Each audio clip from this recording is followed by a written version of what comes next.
Well, if you think your teenage years were awkward, wait until you hear the story of one young man who was on an emotional roller coaster until he got the help he needed to live the life he was meant to. A little more insight into what it means to be transgender as our series continues with Deb Hope tonight. Deb. Yes, and once again, Chris, it is fascinating. Yeah, it really is. Yeah. There are so many changes that happen in our teens. Now imagine adding to that an overwhelming feeling that you are a boy trapped in a girl's body, or vice versa. That's what happens to most transgendered people, and most of them simply push that feeling aside for no other reason than self-preservation.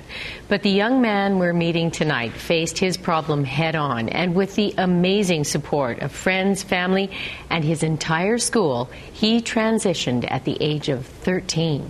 Here's Lynn Colliar.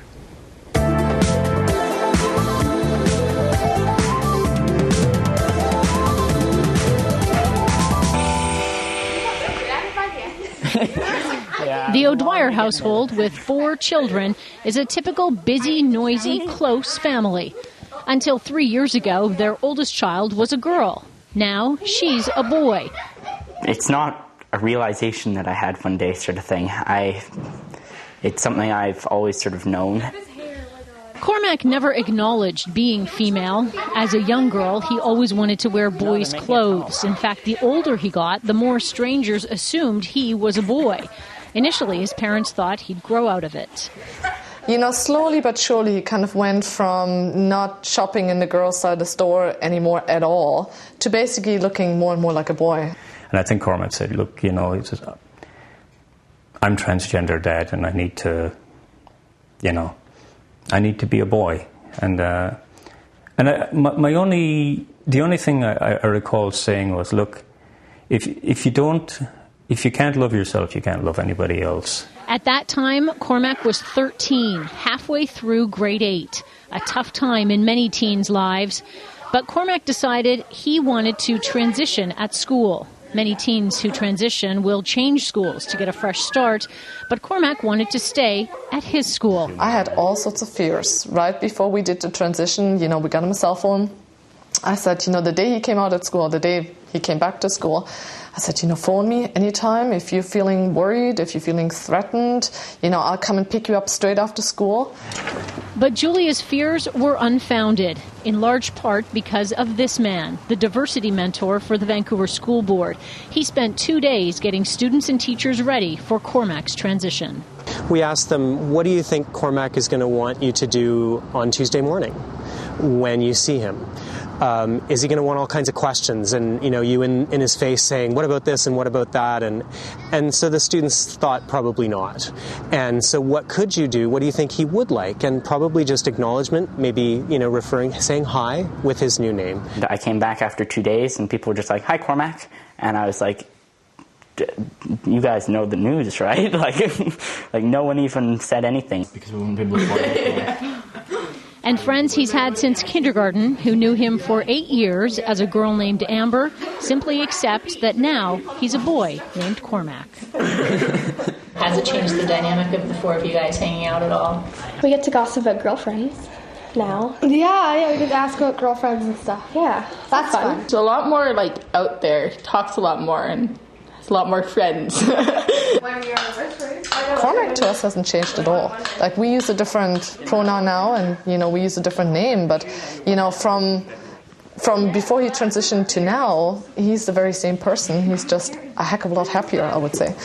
All the best Yankee players are Italian. My mother makes spaghetti with ketchup. Last summer, Cormac starred in a local production of Brighton Beach Memoirs, a coming-of-age comedy about a 15-year-old boy. Acting is Cormac's passion, a career he now considers a possibility. Tension in the air was so thick, you could cut it with a knife, which was more than safe for the liver. Before transition, I really could not picture a future for myself. Like, it wasn't something I ever thought about, and I was really not into the idea of growing up. And that was sort of a big, like, it was just black if I looked into my future. One of those who knows that life is just a leap. This song, called Cape, about taking a leap of faith, resonates with Mike. and reminds him of his son. The stumbling block for the majority of trans kids is puberty, when their bodies begin to betray them. Cormac started hunching his shoulders when his breasts started to develop. His parents asked special permission to have his chest reconstruction surgery early at the age of 15. Suddenly, Cormac was standing up straight. His dad remembers first seeing him after the operation. I said, well, how is it, Cormac? And he said, it's great. And he just opened down his shirt. And he was proud. I don't recognize myself really as being a transgendered individual. I'm just a guy. And so you can live a happy, normal, ordinary, great existence and be a transgender individual, and it doesn't define who you are, and it's not the end of the world. Spread your arms and hold your breath and always trust your cape.